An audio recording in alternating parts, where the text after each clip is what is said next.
अस्सलाम वालेकुम everyone, welcome to my YouTube channel. आज हम बात करने वाले हैं एक ऐसा टॉपिक पर जो हर डिजिटल मार्केटर के लिए बहुत ज़रूरी होता है, which is SEO. SEO stand for search engine optimisation. Basically SEO क्या होता है, जो कि आपको हेल्प करता है आपकी वेबसाइट को सर्च इंजन में रैंक करने में और visible, make your website visible on Google.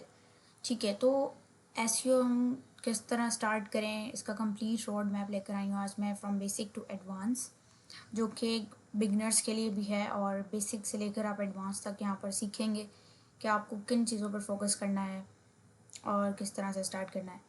सो यहाँ पर है कि why you need an SEO road map. ठीक है, अब अक्सर लोग एसईओ स्टार्ट कर देते हैं बिना किसी डायरेक्शन के और बीच में वो कंफ्यूज हो जाते हैं कि अगला स्टेप क्या होना चाहिए। उनको क्लियर नहीं होता कि नेक्स्ट हमें किस चीज़ पे फोकस करना है। सो यहाँ पर हम लोग बात करने वाले हैं एक बेसिक से एडवांस लेवल तक के एक एसईओ रोड मैप की, जो कि आपको बेसिक से एडवांस तक लेकर जाएगा। ओके, सो यहाँ पर हमारे पास है एक कंप्लीट रोड मैप है एसईओ का, जिसमें हम 4 मेन थिंग्स के ऊपर जो है वो फोकस करने वाले हैं। बेसिक एसईओ है, intermediate SEO, advance SEO and specialise SEO. ठीक है, अब बेसिक एसईओ हम लोग पहले इस पर बात कर लेते हैं कि ये क्या होता है और कैसे स्टार्ट करना है और हमें इसमें किन किन चीज़ों पे फोकस करना है। ठीक है, इसमें हमारे पास टूल्स कौन से यूज़ होंगे और हमारा एट द एंड गोल क्या होना चाहिए। ठीक है, तो बेसिक एसईओ में क्या होता है हमारे पास कि इसमें हमारे पास कीवर्ड रिसर्च आ जाती है सबसे पहले, on page SEO, website structure, user experience, internal linking और ये सब कुछ। अच्छा, कीवर्ड रिसर्च क्या होती है? कीवर्ड रिसर्च होके हमारी एसईओ का एक बेसिक, एक मेन पॉइंट होता है। ठीक है, कीवर्ड क्या है? कीवर्ड बेसिकली एक हमारे पास फ्रेज होती है। एक फ्रेज होता है, एक वर्ड, लाइक सपोज हम यहाँ पे एग्जांपल ले लेते हैं कि कॉफ़ी, बेस्ट कॉफ़ी शॉप्स इन कराची। ठीक है, ये मेरे पास एक कीवर्ड है और अगर कोई भी यूज़र इसको टाइप करता है तो उसके पास गूगल पे जो भी रिज़ल्ट अपेयर होगा इस बेसिस पे, ठीक है, तो वो उसके जो है ना वो रिजल्ट्स होंगे जो गूगल आपको शो करेगा। ठीक है, तो कीवर्ड्स क्या होता है? कीवर्ड जो हम यूज़ करते हैं अपनी ऑडियंस को टारगेट करने के लिए। ठीक है, हम उसके ऊपर अपना ब्लॉग राइट करते हैं, रन करवा रहे होते हैं अपनी वेबसाइट को, पूरा कंटेंट रेडी करते हैं उसके ऊपर। ठीक है, और फिर इसी कीवर्ड की बेसिस पे हम अपनी मेटा टाइटल्स, डिस्क्रिप्शन, इमेजेस वगैरह सबको भी ऑप्टिमाइज़ करते हैं। ओके, बेसिकली हम यहाँ पे बात कर लेते हैं कि कीवर्ड्स भी हम लोग को किस तरह से यूज़ करने होते हैं। कीवर्ड्स हमारे पास जैसे 4 टाइप्स आ जाती हैं आगे इसकी, आप देखेंगे कि 4 टाइप्स, लाइक इंफॉर्मेशनल है, नेविगेशनल, कमर्शियल और इस तरह से नेविगेशन, कमर्शियल एंड इंफॉर्मेशनल, ये हमारे पास इसकी कुछ टाइप्स होती हैं।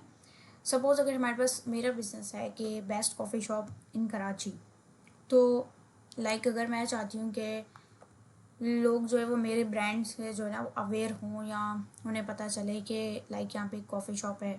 ठीक है, like in city like Karachi. ठीक है, इस एरिया में कोई कॉफ़ी शॉप है, तो मैं इंफॉर्मेशनल कीवर्ड इसके लिए यूज़ करूँगी ताकि लोग इससे, उनको वो एजुकेटेड हों, उन्हें इन्फॉर्म हो। बट अगर मैं चाहती हूँ कि मेरी जो है ना वो सर्विस सेल हो या मैं अपनी सर्विस प्रोडक्ट्स वगैरह कुछ सेल करना चाह रही हूँ, तो मेरा मेन फोकस किन कीवर्ड्स पे होना चाहिए? मेरा मेन फोकस होगा नेविगेशनल कीवर्ड्स पे। ठीक है, बेसिकली वो कीवर्ड्स होते हैं जो जिनका इंटेंट होता है यूज़र्स को कि वो डायरेक्टली चीज़ को बाय करते हैं। ठीक है, like best shoes, best beauty brands और इस तरीके से। ठीक है, तो इससे क्या होता है कि यूज़र्स को हेल्प हो रही होती है कि वो उन उस प्रोडक्ट को जो है ना वो बाइंग इंटेंट, जो इसका इन कीवर्ड्स का फोकस होता है बाइंग इंटेंट। ठीक है, तो ऐसे कीवर्ड्स को टारगेट करने के लिए हम जो है ना वो ये यूज़ करते हैं। इनकी डिफरेंट टाइप्स भी होती हैं। नेक्स्ट हमारे पास लाइक ऑन पेज एसईओ आ जाता है। ऑन पेज एसईओ में, ऑन पेज एसईओ एक ऐसी टाइप होती है एसईओ की कि आप इसमें वेबसाइट के अंदर ही रहते हुए अपनी वेबसाइट को ऑप्टिमाइज़ करते हो। ऑप्टिमाइज़ लाइक आप उसका टाइटल इंगेजिंग बनाओगे। ठीक है, उसमें उसकी एक जो लिमिट होती है, लेंथ होती है, आप वो फिक्स रखोगे, उसको कैची बनाओगे। ठीक है, कि वो किस तरह से लाइक अट्रैक्टिव लगे। मेटा डिस्क्रिप्शन, ठीक है, उसमें ऐड करोगे। प्रॉपर हेडिंग स्ट्रक्चर आप उसमें ऐड करोगे, H1, H2, H3, इस तरह से इमेजेस, ऑल्ट टैग वगैरह ये सब, और फिर कंटेंट को आप अपने उन कीवर्ड्स पे ऑप्टिमाइज़ करोगे। तो ये बेसिकली ऑन पेज में सारी स्टेप्स, ही चीज़ें आ जाती हैं। वेबसाइट स्ट्रक्चर क्या होता है? वेबसाइट स्ट्रक्चर लाइक आप अपने पेजेस को किस तरह से ऑर्गेनाइज करते हो। लाइक हमारे पास मोस्टली वेबसाइट होती हैं जिसमें आपको शो होता होगा कि इंटरनल लिंक्स कुछ लगे हुए हैं, जिन पे आप क्लिक करते हो, आप नेविगेट कर जाते हो दूसरे पेजेस पे। या अगर सपोज़ आपके पास एक ई कॉमर्स वेबसाइट है, एक ई कॉमर्स स्टोर है, अमेज़ोन है, वहाँ पे आपको जो प्रोडक्ट लिस्टेड नज़र आ रही होंगी, ठीक है। अब आपने कोई प्रोडक्ट पे क्लिक किया तो आप नेक्स्ट पेज पे चले गए, उस प्रोडक्ट पेज पे, ठीक है। अगर आपको प्रोडक्ट अच्छी लगी है तो आप उसके ऊपर क्लिक करते हैं, ऐड टू कार्ट, उस पेज पे आप चले जाएंगे। तो इस तरीके से क्या हो रही है, नेविगेशन हो रही है, इंटरनल लिंकिंग है। तो इंटरनल लिंकिंग बहुत इंपॉर्टेंट होती है एसईओ में, ठीक है। तो ये हमें हेल्प करता है वेबसाइट के स्ट्रक्चर को अंडरस्टैंड करने में। नेक्स्ट हमारे पास आ जाता है यूज़र एक्सपीरियंस। यूज़र एक्सपीरियंस इसमें लाइक मोबाइल फ्रेंडलीनेस, रिस्पॉन्सिवनेस, पे और वेबसाइट स्पीड, इस इन चीज़ों को हम इम्प्रूव करते हैं कि हमारी वेबसाइट ना सिर्फ डेस्कटॉप पे, लैपटॉप पे, इनफैक्ट मोबाइल्स पर भी जो है ना वो रिस्पॉन्सिव हो, उसकी विजिबिलिटी वगैरह सब अच्छी रहे, ठीक है। तो अब हम देखते हैं कि इसमें हमारे पास टूल्स कौन कौन से यूज़ होते हैं, ठीक है। टूल्स, अगर हम टूल्स की बात करें तो कीवर्ड रिसर्च के लिए यहाँ पे कुछ मैंने टूल्स मेंशन किए हुए हैं, जैसे गूगल कीवर्ड प्लानर है, सैमरिश एचआरएफ है, ठीक है। पेज स्पीड इनसाइड आपके पास यूज़ होता है वेबसाइट की स्पीड चेक करने के लिए, टेस्ट करने के लिए। रैंक मैथ हम यूज़ करते हैं ऑन पेज के लिए। ये एक वर्डप्रेस बेस्ड प्लगइन होता है आपके पास, ठीक है। तो अगर मैं आपको दिखाऊँ यहाँ पर, ठीक है, हमारे पास कौन कौन से टूल्स हैं। ये हमारे पास है कीवर्ड प्लानर, जो कि एक फ्री टूल है, ठीक है। आप जब गूगल पे सर्च करेंगे गूगल कीवर्ड प्लानर तो आपके पास ये वेबसाइट आ जाएगी, ठीक है। यहाँ पर आपने इस ऑप्शन में चले जाना है कीवर्ड प्लानर और डिस्कवर न्यू कीवर्ड्स। बेसिकली ये एक फ्री टूल है और बिगनर लेवल पे आप इस टूल को जो है वो यूज़ कर सकते हैं। अच्छा, यहाँ से आप अपनी लोकेशन को भी सिलेक्ट कर सकते हैं, ठीक है। मैं पाकिस्तान लोकेशन में, तो यहाँ पर मैं इसको सिलेक्ट कर लेती हूँ, ठीक है। यहाँ पर आप अपना कोई भी कीवर्ड टाइप करेंगे, ठीक है, और उससे रिलेवेंट सेकेंडरी कीवर्ड्स आपको यहाँ पर मिल जाएंगे, प्लस उसका कंपटीशन, ठीक है। और एवरेज मंथली सर्चेस कितनी है, लोग किस कीवर्ड को ज़्यादा सर्च कर रहे हैं, उसका कंपटीशन कितना है, हाई है, लो है, मीडियम है, ठीक है, सब कुछ। इसके अलावा हमारे पास पेड टूल्स भी होते हैं, ठीक है। जिस तरह अगर आप ये देख सकते हैं ना, सैमरिश हमारे पास एक पेड टूल है, ठीक है। जिसमें आपके पास बहुत से ऑप्शन अवेलेबल होते हैं। कीवर्ड गैप, आप कीवर्ड्स अगर आप उन्हें रिसर्च करें तो आप कीवर्ड रिसर्च कर सकते हैं। वेबसाइट की ओवरऑल परफॉर्मेंस आप चेक कर सकते हैं इस तरह से, ठीक है। तो मैं आपको ये रिकमेंड करूँगी कि बिगनर लेवल पर जो है वो आप एक फ्री टूल को ही यूज़ करें, गूगल कीवर्ड प्लानर को। देन अगर आपके पास क्लाइंट आते हैं अपने और आपको एक अच्छा एनालिटिक्स वगैरह चाहिए तो आप फिर सैमरिश, एचआरएफ वगैरह और भी टूल्स होते हैं, आप उनकी तरफ जा सकते हैं, ठीक है। अच्छा, तो अब हम देखते हैं आगे इंटरमीडिएट एसईओ। अच्छा, ये क्या होता है, बेसिकली एक ग्रोथ स्टेज होता है जहाँ से अब आपने बेसिक लेवल की तो सीख ली है एसईओ, ठीक है। अब ग्रोथ लेवल पे आप क्या करेंगे, इंटरमीडिएट एसईओ, जिसमें आपके पास आ जाती है कंटेंट स्ट्रेटजी, ठीक है। अब आप कंटेंट राइटर तो है नहीं, बट एसईओ का काम क्या होता है, एसईओ पर्सन के कंटेंट को इस तरीके से ऑप्टिमाइज़ करे, क्रिएट करे कि वो गूगल पर अपेयर हो, रैंक करे, ठीक है। तो कंटेंट स्ट्रेटजी आपको क्रिएट करनी पड़ती है, जिसमें हमारे पास क्लस्टर पिल और जो है ना टॉपिकल अथॉरिटी, सब चीज़ें आ जाती हैं। अब ये क्या होता है, कंटेंट क्लस्टर क्या होता है? कंटेंट क्लस्टर मीन्स के आपका एक मेन टॉपिक है, सपोज डिजिटल मार्केटिंग। इससे रिलेवेंट आपने कुछ सब टॉपिक्स बना लिए हैं, ठीक है, कि how to learn digital marketing and what is digital marketing, types of digital marketing. तो ये इसके सब टॉपिक्स हो जाएंगे, जिसको आप इंटरनल लिंक कर देंगे इसके मेन टॉपिक के साथ, तो ये क्लस्टर बन जाएगा इसका, ठीक है। फिर इसमें आ जाती है हमारे पास लिंक बिल्डिंग। लिंक बिल्डिंग क्या होती है, ये हमारे पास ऑफ पेज एसईओ स्ट्रेटजी होती है, ठीक है। इसमें हमारे पास बहुत सारी टाइप्स होती हैं लिंक बिल्डिंग की। गैस पोस्टिंग होती है, प्रोफाइल बैकलिंक्स होती हैं, business listing, image sharing, blog submission, बहुत सी आ जाती हैं। अच्छा, लिंक बिल्डिंग क्या करती है, हमें हेल्प करती है हमारी वेबसाइट की अथॉरिटी बिल्ड करने में, ठीक है। देन हमारे पास लोकल एसईओ आ जाता है इसके अंदर। लोकल एसईओ लाइक अगर हमारे पास कोई भी बिजनेस है जो कि लोकली एक लाइक एक फिज़िकली अपेयर है, ठीक है, यानी कि फ़िज़िकली वो एक बिज़नेस है हमारे पास, लाइक एक कॉफ़ी शॉप है, ठीक है। तो उसके लिए क्या होगा, एक लोकल गूगल बिजनेस प्रोफाइल होगी, उसको ऑप्टिमाइज़ करना, तो ये उसमें आ जाती है लोकल एसईओ। कॉम्पिटिटर एनालिसिस भी एसईओ में जो है ना वो आप कर रहे होते हैं। तो ये ऐसे स्टेज में आ जाता है कि आप जब एक बेसिक एसईओ स्टेजेस वगैरह सीख जाएं इन सब चीज़ों को, बेसिक एसईओ को, देन आप क्या करते हो कि आप देखते हो कि मार्केट में आपके कॉम्पिटिटर्स भी हैं, ठीक है, वो क्या स्ट्रेटजीज यूज़ कर रहे हैं, वो कौन से कीवर्ड्स को यूज़ कर रहे हैं, ठीक है, उनका कौन सा कंटेंट जो है ना वो अच्छा रैंक कर रहा है। तो इन सब चीज़ों को एनालाइज करने के लिए आप गूगल एनालिटिक्स और सर्च कंसोल जैसे टूल्स का भी यूज़ कर सकते हैं, ठीक है। और ये हमारे पास कुछ टूल्स होते हैं जिनको आप यूज़ कर सकते हैं, जैसे सर्फर एसईओ है, ये एक एक्सटेंशन होती है जो कि आपको हेल्प करती है ऑन पेज ऑप्टिमाइजेशन वगैरह में। गूगल बिजनेस प्रोफाइल है जो कि लोकल बिजनेस वगैरह के लिए, इस पर हम प्रोफाइल बना रहे होते हैं और लोकल एसईओ करते हैं, ठीक है। सैमरिश और सिमिलर वेब है जो कि आपको वेबसाइट का ओवरव्यू दे रहा होता है।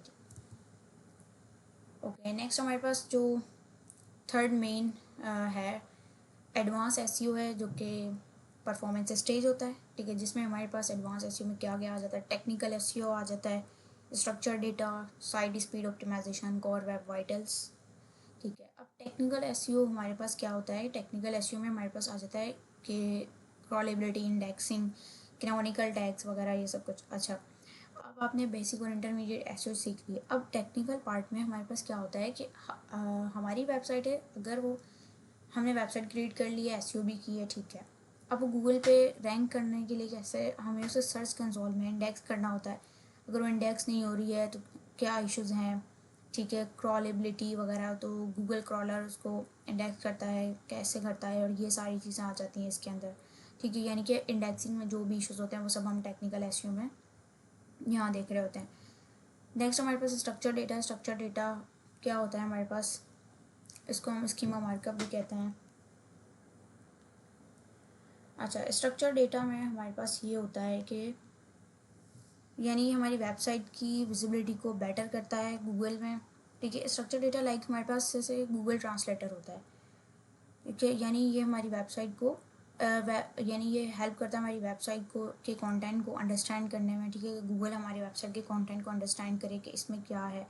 सपोज आपने कंटेंट वगैरह तो लिख दिया लेकिन वो गूगल को समझ में नहीं आएगा, ठीक है, जब तक एक स्कीमा मार्कअप उसे हेल्प करेगा अंडरस्टैंड करने में कि कंटेंट किससे रिलेटेड है, इसमें क्या इन्फो है और क्या कुछ है, ठीक है।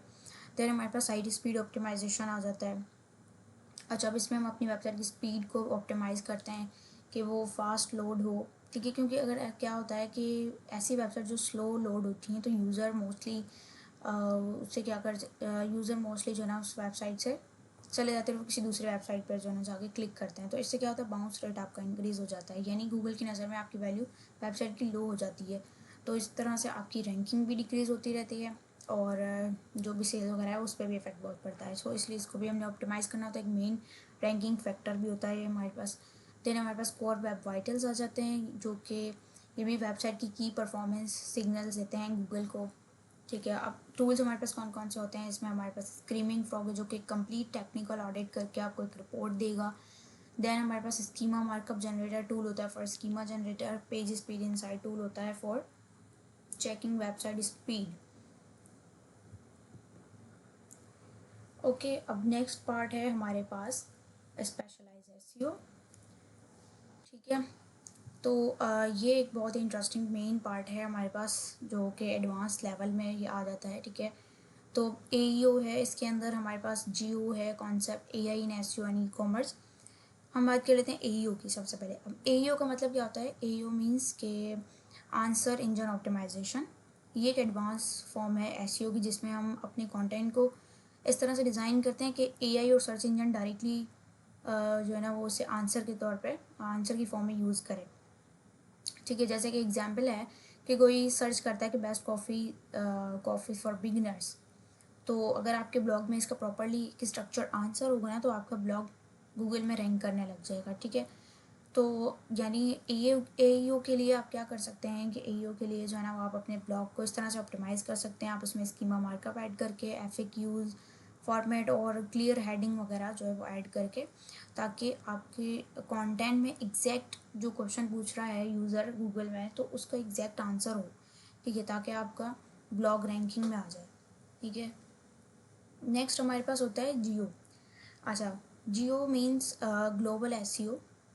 अब ये क्या करता है कि अगर आपका बिज़नेस मल्टीपल कंट्रीज़ में ऑपरेट करता है ना, तो आपको ये इंश्योर करना होता है कि हर रीजन के यूज़र जो है ना वो लो उसको लोकलाइज़ कंटेंट मिले। जैसे एग्जांपल है कि आपका कॉफ़ी ब्रांड है सऊदी अरेबिया में और नीदरलैंड में, तो आपको दोनों कंट्रीज़ में जो है ना ऑपरेट करता है ये बिज़नेस, ठीक है। आप सऊदी अरेबिया में आप क्या करेंगे कि आप वहाँ पे जो कंटेंट प्रेफ़र करेंगे वो अरेबिक में होगा, और जबकि नीदरलैंड में जो आप कंटेंट शो करवाएंगे अपनी ऑडियंस को वो डच लैंग्वेज में होगा। तो यहाँ पर हम लोग HRE फ्लैंग्स, ये कुछ टैग्स होते हैं, इसको हम जो है ना वो यूज़ करते हैं, जो कि गूगल को बताता है कि किस रीजन में कौन सी लैंग्वेज और मतलब लाइक कौन सा कंटेंट पेज उसको शो करना है। लाइक अगर आप अरेबिक पे हैं तो फिर ये उसमें वो वाला टैग यूज़ करेगा, और गूगल ऑटोमेटिकली जो है वो उससे पता लग जाएगा कि कौन कौन सी लोकेशन पे कौन से रीजन पे उसको कौन सा कंटेंट जो है वो शो करना है, ठीक है। देन हमारे पास आ जाता है AI इन SEO। अच्छा, अब आता है AI इन SEO, जो एक बहुत ही बड़ा गेम चेंजर बन गया है। पहले हम हर स्टेप मैन्युअली करते थे, कीवर्ड रिसर्च हो गया, ऑडिट, बैकलिंक्स चेक और कंटेंट ऑप्टिमाइजेशन, ठीक है, हर चीज़ मैन्युअली थी। अब AI टूल जो कि बहुत ज़्यादा उसने इस काम को बहुत ज़्यादा स्मार्ट और ऑटोमेटिक कर दिया है। एग्जांपल हमारे पास जैसे कुछ टूल्स भी हैं, इसके अंदर सर्फर SEO है, Screaming Frog plus GPT and Semrush AI report. अच्छा, ये बेसिकली आपको हेल्प करते हैं कि कंटेंट गैप को आप एनालाइज करो, या आप जो रिपोर्ट्स जनरेट कर रहे हो तो वो आप GPT की हेल्प से आपको समराइज़ करो, और जो भी लाइक आप अपनी स्ट्रैटेजी को स्ट्रॉन्ग करो और क्रिएटिविटी जो है ना वो दिखाओ। यानी इसका AI का मतलब ये नहीं कि SEO को रिप्लेस कर रहा है, बल्कि ये SEO एक्सपर्ट को और ज़्यादा स्मार्ट बना रहा है कि वो और ज़्यादा क्रिएटिविटी के साथ जो है ना वो अ, उसको लेकर चले SEO को। देन हमारे पास आ जाता है E-कॉमर्स SEO। अब E-कॉमर्स SEO, सपोज अगर आपका कोई ऑनलाइन स्टोर है, E-कॉमर्स स्टोर है, ठीक है, जिसमें आप कोई कॉफ़ी प्रोडक्ट सेल करें, ठीक है, जैसे बीन्स, मग्स, मशीन वगैरह कुछ इस तरह की, तो यहाँ पे फोकस आ जाता है प्रोडक्ट स्कीमा पे, कैटेगरी ऑप्टिमाइजेशन, क्योंकि ई-कॉमर्स में क्या होता है आपके पास कैटेगरीज होती हैं, उसमें डिफरेंट डिफरेंट प्रोडक्ट्स लिस्टेड होती हैं, हर कैटेगरी में उसकी प्रोडक्ट लिस्टेड होती हैं, और इंटरनल लिंक्स करना उनका, इमेज ऑप्टिमाइजेशन, तो इसमें इन सब चीज़ों पे आप फोकस कर रहे होते हैं। तो ये सब मिलके आपको हेल्प करते हैं कि गूगल को समझने में, ठीक है, आप गूगल आपके स्टोर को जो है ना वो ईज़िली अंडरस्टैंड करता है कि आपके ऑडियंस के आप क्या वैल्यू ऑफर कर रहे हैं, ये सारी चीज़ें हैं, ठीक है। Now at the and I hope कि आपको जो है ना वो समझ में आया होगा, पूरा कंप्लीट रोड मैप, और आपको हेल्प भी होगी। और अगर आपको वीडियो पसंद आई है तो लाइक करें, चैनल को सब्सक्राइब करें, और कमेंट में बताइएगा कि आपको किस पार्ट पर डिटेल वीडियो देखनी है। सो नेक्स्ट वीडियो में मिलते हैं एक और पावरफुल एसईओ टॉपिक के साथ। Thank you so much. अल्लाह हाफिज़।